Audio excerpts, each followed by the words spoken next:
Hi, I'm Tyler Hugo here with Library Director Clayton Cheever. Is it okay if I ask you a few questions? Hi, Tyler. I'd be glad to answer some questions. What you got? What is your job title and role in the Norwood Library? So I am the director of the Morrow Memorial Library here in Norwood. Where did you grow up? I grew up in Denver, Colorado. Well, that's far away. It takes a little bit of time. How did you know you wanted to become a librarian? I didn't always know I wanted to be a librarian, actually. I took about 10 years from when I graduated college till I realized I wanted to be a librarian. I've liked books for a long time. I was working in a cooperative bookstore and was really working there because I liked being around books. My family had been a member of the bookstore for a long time. And I was also studying guitar, and it was a way I was the only person working in the bookstore on a Sunday. I had a regular Sunday shift, so I could go in there and have some practice time while hanging out and being surrounded by books and bringing always a couple of fun used things home. Didn't even think about it as a professional thing.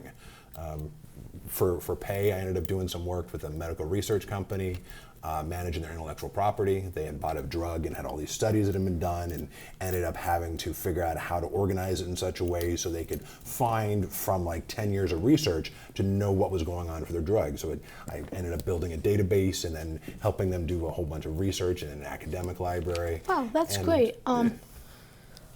What is your favorite book at the moment? Usually my favorite book of the moment is whatever book I'm currently reading because I don't like spending time with a book that's not working for me. The last book I read, I just last night got to talk to Anita Diamond, and she wrote a book called Good Harbor about a couple of people a couple of women living through some pretty challenging personal moments, and it's set on the North Shore of in Cape Ann. There's actually a beach called Good Harbor. It's got some scenes where they spend time walking out in the water and climbing a hill nearby, and they're dealing with some things they're pretty heavy. There's some cancer in there, some personal relationship challenges. But I don't know, it was really good. It just really struck a chord for me. How about you? Are you reading anything right now? No. No, not this summer? Another question is, who is your favorite author? Oh, that is a really tough question. There are so many great authors. And as a librarian, I actually tend to not answer those questions because whatever I like is not what anybody else should necessarily read. I'm always interested, just like I asked you what your favorite book is, I like to know what you're interested in finding because there's so many fascinating stories out there. I certainly have favorite authors. There's authors who, and every time they put something out, I will pick it up. Christopher Moore is one of those that I'd recommend. So if I had to pick somebody right now, he's just wonderfully profane and has respect for very few people. But he also has a profound respect for life and for humor. He's a comedian. John Scalzi is another guy who I would throw out there. He's a sci-fi writer. He's getting a lot of press right now for the Kaiju Preservation Society, which is a great book. It won all sorts of awards last year. And I don't want to give too much away, but it's about a worker who ends up, unemployed in like the first few pages where they had dropped out of school to get this great job, and then they end up as a delivery driver for a food company, and they're bringing food to this somebody, and then they're out of that kind of work and realize, and then they're offered a job by this guy they've been delivering food to, but they have to sign this non-disclosure agreement that they can never talk about it. All they know is kaiju preservation. I don't want to say too much more, but if you don't know if you've ever watched any of the Godzilla movies, kaiju is another way to talk about Godzilla and some of those incredibly large, monstrous lizards. So I can't say too much more about it, but it's a great read. It's rip-roaring fast, some fun characters. So you could do worse than finding Scalzi this summer. Nice. If you could pick a character from a book that is most like you, who would it be? That's a tough question. I would like to think that there are elements of characters that I see myself reflected in. So sometimes, like if I read a book and there's a librarian in it, sometimes parts of that librarian's life is something that I can relate to. But I think the best books are actually aspirational, so they help us be our best selves. Or when we read about evil people or people making bad decisions, they help us realize, I wouldn't make that decision. I'll make my own bad decisions. Yeah. So there's not, I don't think, one character that I've said, that's me on the page, but I've gotten a lot of inspiration from a lot of different characters. Does that answer your question? Yeah. All right. What is your favorite book of all time? I can't answer that question. I'm sorry, but like there are way too many books out there to pick a favorite for all time. Like I don't even really reread books. I will not finish a book. If I've started it and it's not working for me, I'll put it down. But so many great books that the way that, a cheating way to answer that question is to say it just hasn't been written yet. I'm always looking for my favorite book of all time. Yeah. I've read a lot of great books, but the best one of all time, that wouldn't mean it's behind me. It's still to come. Smart answer. What is the most popular book that has been borrowed from the library? Let's see. James Patterson. It's usually an author that gets the most popular, so he's got got a couple of shelves dedicated to him. Among some librarians, he drives us nuts because it feels like he's putting out a new book every other week, and he's writing with lots of other people. It really depends on the season, but if you look like what was it, Prince Harry's book? Was it Shame? Spare, thank you. Spare. I'm hearing for folks who aren't paying attention, we got folks off camera, which I appreciate helping with my bona fide. Spare by Prince Harry was super popular. You couldn't get a copy for a long time. Yeah. What is your favorite part of your job? Favorite part of my job is people. I really enjoy building community and helping people be the best they can be, whether that's my staff or the people that are working in town here in Norwood, or people like yourself, Tyler. I really enjoy the stories that we all bring, the passions and interests that everybody brings, and when we can work together, it's something magical when we can work together and we always achieve something that's stronger than any of us could have imagined when we first walked in the room. So it's always working with people that I really like. What is the hardest part of your job? People. Same thing. People are always challenging and messy, and there is always heartbreak whenever you spend enough time and are real with people. Life isn't always easy, and we know that when we're real. And sometimes, especially if you're in a supervisor position, you sometimes are forced to make hard decisions, and you have to help people confront hard decisions and realities in life. You can't escape that. And in the work I do, I hear some really horrible things. I don't mean horrible people. I don't encounter horrible people generally. It's been a very long time, but you just hear about tragedies and heartbreak, and you get exposed to a lot. So you have to figure out how we can be there for each other, because dealing with heartbreak is kind of the curse of survival. If we don't experience pain, we're not really living. But that means when you're really living, you're going to sign up for some pain that comes with it, and it's not always easy. Yeah.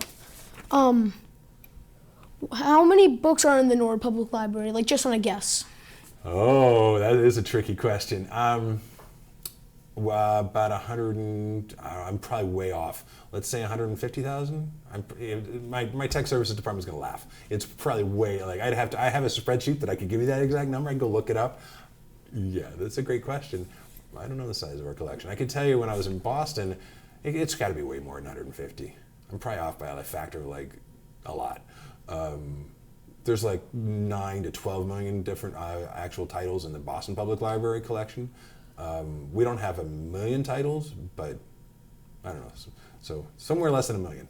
Well, that's a lot. It is a lot, yeah. That's why I don't keep it. It's a big number. It's too big a number for me to I can walk it and I can see it, but I have to look at a spreadsheet to remember the number. Yeah. Do you have any advice for the younger generation? Keep listening. Make sure you find your own voice, and one of the best ways I think to find your voice is to listen, and then practice speaking. Yes. But make sure that people are listening to you. If people don't want to stop and listen to what you have to say, well, we all need to be listening to each other. So, I would say, as you're trying to find your way forward, do it with good people. As long as you are surrounding yourself by the best people, you're going to be doing the best work you can do, and you're going to enjoy it. There are a lot of fascinating intellectual exercises we can do and things we can get into, and sometimes we have to do things when we're in school or in work. There's also things where we have to do it and it serves somebody else's agenda or somebody else thinks we just need to get it done. And some things are inescapable, but if you do them with good people, you can get through just about everything. Yeah. So. Do you have any advice for older folks that you'd like to share, Tyler? No. No advice? No. Come on, seriously? You never tell your parents, oh, if only you would listen to me about this. There's got to be something that you think that we need to know that we're just not hearing. Well, I guess kids don't always want to do what their parents tell them to do. They don't always want to do? Yeah. Yeah, makes sense. So should they do it anyway, or should parents stop telling them to do it? It depends on what it is. Like, what's your favorite color? Usually, for a long time, my favorite color was blue. Because I love looking at a big blue sky. I also love looking out at the ocean. Can I tell you a short story? I can answer your questions, but if I can about favorites. There was once a story that I like to tell. I was in the mountains in southern Mexico and talking to some folks in a community. And they talked about having a group that was visiting them. And there were these indigenous folks who lived there, had lived there for generations and generations. And as an icebreaker, they sent them off into down the hill and said, all right, in your small groups, we want you to go and talk about your favorite food, your favorite place, and your favorite thing about yourself. And they went and they had these little things, and then quickly they had one group that was all the indigenous folks. They needed a translator because they didn't speak any common languages except for a couple of them. And so they came back pretty shortly and said, we don't understand. What is your favorite food? Food is food. Like, it's just what we get to eat. What's your favorite place? There's only right here. Like, what do you mean favorite place? It's where we are is place. What's your favorite thing about yourself? Like, how do you have a divided self? They're like, this whole idea is like, we just are. So I have a hard time with favorites, I guess is what I'm saying. Well, you're not going to like these next questions. It's okay, I'm sorry. What's your favorite food? Oh, good. Well, we don't have any food in front of us right now, do we? So that's a problem. We should do that next time. Maybe your next interviewer, you can bring him some snacks. My favorite food, I got a huge chili addiction. So in that same community, I learned one of the only words I picked up was hetch, which meant chili, and itch. It was hetch, itch, or itch, hetch. I forget which is which, but one means chili and one means yes. So chili. Spicier the better. What did you have for breakfast? This morning I had a bagel. I had a bagel. Yeah, not very exciting. It was frozen. I heated it up in a toaster. If you could go to dinner with anyone in the world, who would it be? Anyone in the world I could have dinner with. Alive or dead, or they have to be alive right now? Alive or dead. Alive or dead.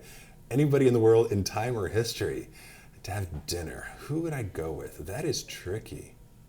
The first choice, of course, goes to family members who aren't here anymore, like my mom, to be able to sit together and have a conversation. But that's fantasy. Let's go. That is a really tricky question. Who would I have dinner with?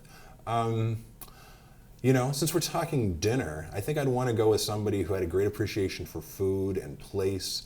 I don't know. I think it'd be really fun to meet like a famous chef who I really respected. There's a chef here, I know who it would be really fun. She's actually alive today, so maybe I'll get this chance someday. And I've had some friends who knew her. Her name is Moskowitz, Isa Moskowitz. I think she's living in Oklahoma right now, but she was in New York, then out in Portland, has written a ton of cookbooks. She's got some YouTube videos out there, just really fun. Her first cookbook was Punk Rock Kitchen. And it was she's vegan, I'm vegan, and she does these really creative vegan recipes that are just really fun. I think she'd be a really fun person to hang and get to know. So, if you know Isa, put in a call for me, and we'll see if we can make it happen. You can come along if you like. Well, thank you for answering all my questions today. No, you're welcome, Tyler. Did we get through all of them? Yeah. All right, excellent. What's your favorite food? Pizza, I guess. Pizza? Yeah, you can do worse. Or wings. Norwood is famous for pizza. So how do you choose? Do you have like a famous place? And maybe we don't want to say it, but you can just tell me if you have one. Do you have one, or do you like to just share the love with all the pizza joints? Just everywhere, I guess. Everybody's got the same pizza? Well, some places have worse, some places have good or better. So you do have some favorites. Yeah. What makes a really good pizza? I don't know, the taste, I guess. The taste? So has it got to be like, is it about fresh tomatoes? Is it about the cheese? For me, I think it's the crust. Like, you can have like a bland like cardboard crust, or you can have one that's got these little like hidden pockets and just like has that bite to it, you know what I mean? Yeah. Do you like with cornmeal on the bottom or no cornmeal? No cornmeal. No cornmeal. Do you ever make pizza? I've made pizza before. Yeah? Do you English muffin pizza, or what's your secret? I just go to the supermarket. Oh, you just do a frozen pizza? Well, I sometimes grab like cheese and stuff and like stuff like that. Okay, and roll out your own dough? Yeah. Yeah? You ever do it on the barbecue? No. No, you should try that. If you like heat up a barbecue, and then like if you've got one with multiple burners, you can kind of turn off the ones where the dough's on top of it, and you can like put the dough down on there, cook it a little bit, and then flip it over, put some your toppings down, and then just with put the lid down, melt the cheese, or heat up whatever you got on there. Seriously, you should try it. It's really good. Yeah. Tyler, it's been a pleasure talking to you. Anything else I can tell you? No thanks. All right. Well, I hope you'll come by the library, and when you think of more, when you're looking for books, if you want to look at our cookbooks, that's always fun. It's great talking to you. So if you think of more, just let me know. Okay. Thank you.